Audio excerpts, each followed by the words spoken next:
Hello everyone, welcome to study with Shri. हम लोग test series चला रहे हैं यूपी पीसीएस 2021 का। देखिए टेस्ट नंबर 68 है, 67 टेस्ट ऑलरेडी कंप्लीट हो चुका है। प्लेलिस्ट बना रखी है, आप लोग जाकर के वहाँ से देख सकते हैं। देखिए अगर आप यूपी जीआईसी की तैयारी कर रहे हैं, आरओ एआरओ की कर रहे हैं, बीईओ की कर रहे हैं या फिर लेखपाल की कर रहे हैं, एनटीपीसी आरआरबी ग्रुप डी की कर रहे हैं या फिर एसएससी की कर रहे हैं, तो आपके लिए काफ़ी फायदेमंद है। तो स्टार्ट करते हैं। फर्स्ट क्वेश्चन है, निम्नलिखित कथनों को पढ़कर कूट के अनुसार सही उत्तर का चयन कीजिए। पहला दिया गया है कि कार्टेक्स में कई छोटी छोटी अंडपुट्टिकाएं पाई जाती हैं जो एस्ट्रोजेंस का रक्त में श्रवण करती है। दूसरा दिया गया है एस्ट्रोजेंस हार्मोन्स में एस्ट्रेडियल हार्मोन्स प्रमुख है। केवल एक, केवल दो, एक और दो दोनों, न तो एक और न ही दो। देखिए कार्टेक्स में कई छोटी छोटी अंडपुट्टिकाएं पाई जाती है, बिल्कुल सही है, जो एस्ट्रोजेंस का रक्त में श्रवण करती है, बिल्कुल सही है। ये एस्ट्रोजेंस हार्मोन्स में एस्ट्रेडियल हार्मोन्स प्रमुख है, तो ये भी सही है आपका। ये दोनों सही है तो हो जाएगा आपका एक और दो दोनों सही है, सी ऑप्शन आपका सही हो जाएगा। नेक्स्ट क्वेश्चन देखते हैं। पौधों में व्हाइट बड रोग किसकी कमी से होता है? फर्स्ट ऑप्शन है कापर, सेकेंड ऑप्शन है जिंक, थर्ड ऑप्शन है बोरान एंड फोर्थ ऑप्शन है मैग्नीज। तो पौधों में जो रोग होता है व्हाइट बड रोग, ये जो है कि किसकी कमी के कारण होता है? तो ये होता है आपका जिंक की कमी के कारण। ये बी ऑप्शन आपका सही हो जाएगा। नेक्स्ट क्वेश्चन देखते हैं। भारत का आर्थिक सर्वेक्षण कौन प्रकाशित करता है? फर्स्ट ऑप्शन है वित्त मंत्रालय, सेकेंड ऑप्शन है सीएसओ, थर्ड ऑप्शन है सांख्यिकी विभाग एंड फोर्थ ऑप्शन है आर्थिक मामलों का विभाग। तो भारत का आर्थिक सर्वेक्षण की बात की जा रही है, कौन प्रकाशित करता है ये? तो ये प्रकाशित करता है आपका ये वित्त मंत्रालय। ये फर्स्ट ऑप्शन आपका सही हो जाएगा। देखिए ये वित्त मंत्रालय के मुख्य आर्थिक सलाहकार होते हैं, जो उनके दिशा निर्देशों में ये तैयार किया जाता है, ठीक है। और आर्थिक सर्वेक्षण वह दस्तावेज होता है जिसमें पिछले वर्ष के जो भी उपलब्धियां प्राप्त हुई रहती है वो और विकास के क्षेत्र में भविष्य की योजनाएं व रणनीति का प्रारूप प्रस्तुत करता है। ये दोनों प्रस्तुत करता है ये आर्थिक सर्वेक्षण, ठीक है। नेक्स्ट क्वेश्चन देखते हैं। निम्न में से किसने व्यय पर कर लगाने का सुझाव दिया? फर्स्ट ऑप्शन है मास्ग्रेव, सेकेंड ऑप्शन है डाल्टन, थर्ड ऑप्शन है काल्डार एंड फोर्थ ऑप्शन है नेविले। तो निम्नलिखित में से किसने व्यय पर कर लगाने का सुझाव दिया था? तो ये सुझाव दिया था आपका काल्डार ने। ये सी ऑप्शन आपका सही हो जाएगा। देखिए इनके सुझाव देने का क्या पर्पज़ था, ठीक है। पर्पज़ ये था कि व्यय पर कर लगाने का पर्पज़ ये था इनका कि लोगों में जो है ना कि बचत की आदत को प्रोत्साहित करना, ठीक है, ताकि उस बचत को क्या करें, निवेश के लिए जो है कि पूंजी के रूप में प्रस्तुत किया जा सके। नेक्स्ट क्वेश्चन देखते हैं। भारतीय हीरा संस्थान कहाँ स्थित है? फर्स्ट ऑप्शन है नई दिल्ली, सेकेंड ऑप्शन है मुंबई, थर्ड ऑप्शन है सूरत एंड फोर्थ ऑप्शन है जयपुर। तो भारतीय हीरा संस्थान की बात करें, ये कहाँ पे स्थित है? तो ये स्थित है आपका सूरत में, ये है गुजरात में। सी ऑप्शन आपका सही हो जाएगा। देखिए जो भारतीय आभूषण होते हैं वो और उनकी गुणवत्ता डिजाइन जो होती है वो वैश्विक प्रतिस्पर्धा को बढ़ाने के उद्देश्य से इसका स्थापना मतलब किया गया था, ठीक है। कब किया गया था? तो 1978 में किया गया था। नेक्स्ट क्वेश्चन देखते हैं। वाणिज्यिक बैंकों में गैर निष्पादनकारी परिसंपत्तियों का अर्थ है।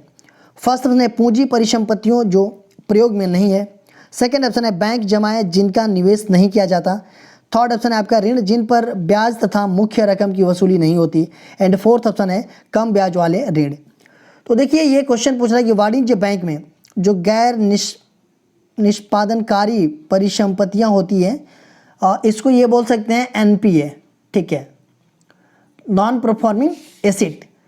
तो इसके बारे में ये कौन सा ऑप्शन सही है? इसका अर्थ क्या होता है? तो इसका अर्थ हो जाएगा आपका ऋण जिन पर ब्याज तथा मुख्य रकम की वसूली नहीं होती है। सी ऑप्शन आपका सही हो जाएगा। देखिए लोन लेने के बाद क्या होता है, लोन लेने वाला जो इंसान होता है ना, तो बैंक को रेगुलर पेमेंट नहीं कर पाता है, ठीक है। अगर बैंक को रेगुलर जब पेमेंट नहीं करेगा तो क्या करेगा बैंक? एक नोटिस मतलब भेजता है और कि तुम्हारे खिलाफ जो है कि एक लीगल एक्शन लिया जाएगा, ठीक है। बैंक नोटिस भेजता है, उसके बाद जो है कि बैंक क्या एक्शन लेता है क्या नहीं लेता है वो बात की बात है। जब वह आदमी बैंक को पैसा चुकाने में जो है कि नाकामयाब हो जाता है, ठीक है, तो बैंक उस लोन को क्या करार देता है? एनपीए करार देता है। ठीक है, नेक्स्ट क्वेश्चन देखते हैं। मानव विकास रिपोर्ट निम्नलिखित में से किस संस्था द्वारा प्रकाशित की जाती है? फर्स्ट ऑप्शन है यूनेस्को, सेकंड ऑप्शन है विश्व बैंक, थर्ड ऑप्शन है आईएमएफ एंड फोर्थ ऑप्शन है यूएनडीपी। तो मानव विकास रिपोर्ट की बात की जा रही है, ये जो है कि आपका किस संस्था द्वारा प्रकाशित किया जाता है? तो ये किया जाता है आपका यूएनडीपी द्वारा। ये डी ऑप्शन आपका सही है। देखिए, मानव विकास रिपोर्ट के बारे में जो है कि डिटेल में बता रखा है, एक वीडियो बना रखी है, मैं डिस्क्रिप्शन में लिंक दे दूंगा, आप लोग जाकर के वहां पे देख लीजिएगा। नेक्स्ट क्वेश्चन देखते हैं। निक्की क्या है? फर्स्ट ऑप्शन है देश के योजना आयोग का जापानी नाम, सेकेंड ऑप्शन है जापान का विदेशी विनिमय बाजार, थर्ड ऑप्शन है टोक्यो स्टॉक एक्सचेंज के अंश मूल्य सूचकांक एंड फोर्थ ऑप्शन आपका जापान के केंद्रीय बैंक का नाम। तो निक्की जो है कि आपका टोक्यो स्टॉक एक्सचेंज में अंश मूल्य सूचकांक है, ये सी ऑप्शन आपका सही हो जाएगा। नेक्स्ट क्वेश्चन देखते हैं। वर्ल्ड डेवलपमेंट रिपोर्ट कौन प्रकाशित करता है? फर्स्ट ऑप्शन है विश्व मुद्रा कोष, सेकेंड ऑप्शन है संयुक्त राष्ट्र संघ, थर्ड ऑप्शन है आपका विश्व बैंक एंड फोर्थ ऑप्शन है आपका अंतर्राष्ट्रीय व्यापार संगठन। तो वर्ल्ड डेवलपमेंट रिपोर्ट की बात की जा रही है, ये कौन प्रकाशित करता है? तो ये प्रकाशित करता है आपका विश्व बैंक, ये सी ऑप्शन आपका सही हो जाएगा। देखिए, विश्व बैंक का स्थापना कब हुआ था? तो 1944 में हुआ था। ठीक है, और इसका जो है कि हेडक्वार्टर कहाँ पे है? तो वाशिंगटन डीसी में। देखिए, विश्व बैंक का मुख्य उद्देश्य क्या होता है कि जो भी इसके सदस्य देश हैं उनके राष्ट्र के पुनर्निर्माण और विकास के कार्य में आर्थिक सहायता प्रदान करना। ठीक है, और जो भी वित्तीय सलाह भी होता है वो ये देता रहता है। ठीक है, नेक्स्ट क्वेश्चन देखते हैं। भारतीय रिजर्व बैंक की स्थापना कब की गई थी? फर्स्ट ऑप्शन है 1 मार्च 1934, सेकेंड ऑप्शन है 1 अप्रैल 1935, थर्ड ऑप्शन है आपका 16 अगस्त 1947 एंड फोर्थ ऑप्शन आपका 26 जनवरी 1950। तो भारतीय रिजर्व बैंक, देखिए ये हमारा भारत का ये सेंट्रल बैंक है। ठीक है, ये बैंकों का बैंक भी है ये। तो इसकी स्थापना कब किया गया था? तो 1 अप्रैल 1935 को की गई थी, ये बी ऑप्शन आपका सही हो जाएगा। देखिए, reserve bank of India act 1934 के आधार पे जो है कि इसकी स्थापना किया गया था 1 अप्रैल 1935 को। देखिए, इसका जो राष्ट्रीयकरण हुआ 1 जनवरी 1949 को हुआ, और आरबीआई के आज की डेट में गवर्नर कौन है? तो शक्तिकांत दास हैं। इसका मुख्यालय कहाँ पे है? तो इसका मुख्यालय आपका मुंबई है। देखिए, ऐसा हुआ कि इसको पहले कोलकाता में स्थापित किया गया था, बाद में इसे जो है कि मुंबई ट्रांसफ़र किया गया। तो आप लोग कमेंट बॉक्स में ये बताइएगा मुझे कि कोलकाता से मुंबई कब ट्रांसफ़र किया गया। नेक्स्ट क्वेश्चन देखते हैं। मंदड़िया एवं तेजड़िया शब्दावली किससे संबंधित है? फर्स्ट ऑप्शन है बीमा व्यवसाय से, सेकेंड ऑप्शन है आयात निर्यात से, थर्ड ऑप्शन है आपका शेयर बाजार से एंड फोर्थ ऑप्शन है आपका बैंकिंग व्यवसाय से। तो अगर हम बात करें मंदड़िया और तेजड़िया की, तो ये शब्दावली किससे संबंधित है? तो ये शब्दावली संबंधित है आपका शेयर बाजार से, ये सी ऑप्शन आपका सही हो जाएगा। नेक्स्ट क्वेश्चन देखते हैं। गरीबी हटाओ तथा आत्मनिर्भरता की प्राप्ति किस योजना का मुख्य उद्योग निर्धारित किया गया था, मुख्य उद्देश्य है? ठीक है, पहला ऑप्शन है चौथी, दूसरा ऑप्शन है 5वीं, तीसरा ऑप्शन है 7वीं एंड चौथा ऑप्शन है 9वीं। तो गरीबी हटाओ और आत्मनिर्भरता की प्राप्ति जो है कि किस योजना का मुख्य उद्देश्य निर्धारित किया गया था? तो ये किया गया था आपका चौथी पंचवर्षीय योजना का, ये फर्स्ट ऑप्शन आपका सही है।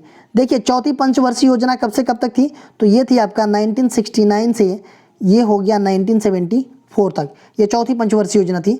देखिए, पहले ये पंचवर्षीय योजना चल रही थी। ठीक है, इसको जो है कि नीति आयोग ने रिप्लेस किया कब? तो 1 जनवरी 2015 से। अभी पिक्चर में कौन है? तो नीति आयोग है। नेक्स्ट क्वेश्चन देखते हैं। अंत्योदय कार्यक्रम का उद्देश्य क्या था? फर्स्ट ऑप्शन है शहरी गरीबी में कमी करना, सेकेंड ऑप्शन है अनुसूचित जनजातियों के जीवन स्तर में सुधार करना, थर्ड ऑप्शन है गरीबों में सर्वाधिक गरीबी की मदद करना एंड फोर्थ ऑप्शन है अल्पसंख्यकों को उन्नत करना। तो ये बात की जा रही है अंत्योदय कार्यक्रम की। तो अंत्योदय कार्यक्रम का उद्देश्य क्या था? तो इसका उद्देश्य जो है कि गरीबों में सर्वाधिक गरीबी की मदद करना, जो भी गरीबों में सबसे गरीब हैं उनकी मदद करना इसका मुख्य उद्देश्य था। नेक्स्ट क्वेश्चन देखते हैं। कुटीर ज्योति योजना का संबंध है? पहला ऑप्शन है ग्रामीण क्षेत्रों में कुटीर उद्योग को प्रोत्साहन देने से, सेकेंड ऑप्शन है ग्रामीण क्षेत्रों में बेरोजगारों को रोजगार देने से, थर्ड ऑप्शन है ग्रामीण क्षेत्रों में गरीबी रेखा के नीचे जीवन यापन करने वाले परिवारों को विद्युत सुविधा उपलब्ध कराने से एंड फोर्थ ऑप्शन है उपयुक्त में सभी। तो देखिए कुटीर ज्योति योजना ये किससे संबंधित है, इसका संबंध जो है कि किससे है, तो इसका संबंध जो है कि आपका ग्रामीण क्षेत्रों में गरीबी रेखा से नीचे जीवन यापन करने वाले परिवारों को विद्युत सुविधा उपलब्ध कराने से है। नेक्स्ट क्वेश्चन देखते हैं, शाख नियंत्रण की कौन सी रीति अर्थव्यवस्था में शाख की मांग को अधिक प्रभावित करती है? फर्स्ट ऑप्शन है बैंक दर नीति, सेकंड ऑप्शन है खुले बाजार की क्रियाएं, थर्ड ऑप्शन है परिवर्तनशील कोषानुपात एंड फोर्थ ऑप्शन है न्यूनतम कोषानुपात। तो शाख नियंत्रण की कौन सी रीति है जो कि अर्थव्यवस्था में शाख की मांग को अधिक प्रभावित करती है? तो वो है रीति आपका कौन सा, तो खुले बाजार की क्रियाएं हैं। ये बी ऑप्शन आपका सही हो जाएगा। नेक्स्ट क्वेश्चन देखते हैं, क्लोज्ड इकोनॉमी का तात्पर्य उस अर्थव्यवस्था से है जिसमें केवल निर्यात होता है। दूसरा ऑप्शन है कि मुद्रा की नियंत्रित आपूर्ति होती है। तीसरा ऑप्शन है घाटे की वित्तीय व्यवस्था होती है एंड फोर्थ ऑप्शन है आपका कि आयात तथा निर्यात नहीं होते हैं। तो देखिए क्लोज्ड इकोनॉमी का यही मतलब होता है कि नहीं आयात हो रहा है और नहीं निर्यात हो रहा है, तो इट मीन्स कि आयात निर्यात बिल्कुल बंद है। तो आपका हो जाएगा डी ऑप्शन कि आयात तथा निर्यात नहीं होते हैं क्लोज्ड इकोनॉमी में। नेक्स्ट क्वेश्चन देखते हैं, ट्राइसेम एक कार्यक्रम है। पहला ऑप्शन है ग्रामीण विकास का, दूसरा ऑप्शन है औद्योगिक विकास का, तीसरा ऑप्शन है शहरी विकास का एंड चौथा ऑप्शन है सुरक्षात्मक तैयारियों का। तो ट्राइसेम की बात करें तो ये एक कार्यक्रम है, कैसा कार्यक्रम है? तो देखिए ये जो है कि एक योजना है और ये शुरू किया गया था किसके लिए, कि भारत के जो भी ग्रामीण युवक हैं उनको जो है कि व्यावसायिक दृष्टि से कुशल बनाने के लिए। ठीक है, देखिए ट्राइसेम का फुल फॉर्म क्या होता है कि training of rural youth for self employment. तो ये हो जाएगा आपका कौन सा ऑप्शन, तो ये ऑप्शन हो जाएगी ग्रामीण विकास के लिए। नेक्स्ट क्वेश्चन देखते हैं, ब्याज की वह दर जिस पर भारतीय रिजर्व बैंक वाणिज्य बैंकों को अल्पावधि कोष आधार देता है कहलाती है? फर्स्ट ऑप्शन है रेपो दर, सेकेंड ऑप्शन है रिवर्स रेपो दर, थर्ड ऑप्शन है प्रमुख प्राथमिक उधारी दर एंड फोर्थ ऑप्शन है उपयुक्त में से कोई नहीं। तो ब्याज की वह दर जिस पर भारतीय रिजर्व बैंक जो है कि वाणिज्य बैंकों को अल्प अवधि कोष उधार देता है वो क्या कहलाता है, तो वो आपका रेपो दर कहलाता है। ये फर्स्ट ऑप्शन आपका सही हो जाएगा। नेक्स्ट क्वेश्चन देखते हैं, जैसे जैसे आय में वृद्धि होती है वैसे वैसे खाद्यान्नों पर व्यय की गई आय के प्रतिशत में कमी होती है। यह कथन किसका है? फर्स्ट ऑप्शन है एंजिल का, सेकेंड ऑप्शन है पिगू का, थर्ड ऑप्शन है हिक्स का एंड फोर्थ ऑप्शन है माल्थस का। तो देखिए जैसे जैसे आय में वृद्धि होती है वैसे वैसे खाद्यान्नों पर व्यय की गई आय के प्रतिशत में कमी होती है। यह कथन किसका है? तो यह कथन जो है कि एंजिल का है। ये फर्स्ट ऑप्शन आपका सही हो जाएगा। नेक्स्ट क्वेश्चन देखते हैं, हरा सूचकांक विकसित किया गया है। फर्स्ट ऑप्शन है विश्व बैंक द्वारा, सेकेंड ऑप्शन है अंतर्राष्ट्रीय मुद्रा कोष द्वारा, थर्ड ऑप्शन है संयुक्त राष्ट्र पर्यावरण कार्यक्रम द्वारा एंड फोर्थ ऑप्शन है उपयुक्त में से कोई नहीं। तो हरा सूचकांक ये जो है कि विकसित किया गया है किसके द्वारा? तो ये किया गया आपका विश्व बैंक के द्वारा। ये फर्स्ट ऑप्शन आपका सही हो जाएगा। देखिए कल क्वेश्चन ये पूछा गया था कि मांसपेशियों का सिकुड़ जाना, हाथ पैर का निष्क्रिय हो जाना एवं बच्चों का विकलांग हो जाना ये किस रोग के लक्षण है? पहला ऑप्शन था रेबीज, दूसरा ऑप्शन था पोलियो, तीसरा ऑप्शन था ट्रेकोमा एंड चौथा ऑप्शन था डिप्थीरिया। तो मांसपेशियों का सिकुड़ जाना, हाथ पैर का निष्क्रिय हो जाना, बच्चों का विकलांग हो जाना ये किस रोग का लक्षण है? तो ये है आपका पोलियो का लक्षण। ये बी ऑप्शन आपका सही हो जाएगा। देखिए आज के क्वेश्चन हम देख लेते हैं कि दृष्टि 2025 का संबंध है। फर्स्ट ऑप्शन है जनसंख्या के अस्थायीकरण से, सेकेंड ऑप्शन है औद्योगिक विकास से, थर्ड ऑप्शन है आपका खाद्य उत्पादन में वृद्धि से एंड फोर्थ ऑप्शन है ग्लोबीय तापन से। तो देखिए दृष्टि 2025 या दृष्टि 2025 का संबंध ये किससे है? आप लोग मुझे कमेंट बॉक्स में बताइएगा। इसका आंसर जो है कि मैं नेक्स्ट वीडियो में बताऊंगा। दोस्तों आप हमें जो है कि इंस्टाग्राम फेसबुक पे भी फॉलो कर सकते हैं। इंस्टाग्राम पे हमारी आईडी है स्टडी विद श्री 25, फेसबुक पे एक मेरा पेज है स्टडी विद श्री के नाम से और फेसबुक पे एक मेरा ग्रुप है UPPCS BEO RO करके। तो आप लोग यहाँ भी मुझे फॉलो कर सकते हैं, यहाँ भी मेरे से कनेक्ट रह सकते हैं। यहाँ पे भी स्टडी से रिलेटेड चीज़ें पोस्ट की जाती है जिससे आप लोगों को फ़ायदा पहुँच सकता है। दोस्तों वीडियो अच्छी लगी तो आप लोग लाइक कीजिएगा, सब्सक्राइब कीजिएगा, अपने दोस्तों में शेयर कीजिएगा। अगर वीडियो अच्छी ना लगे तो डिसलाइक कीजिएगा और कमेंट बॉक्स में मुझे ज़रूर बताइएगा कि क्यों डिसलाइक किया। वीडियो देखने के लिए धन्यवाद।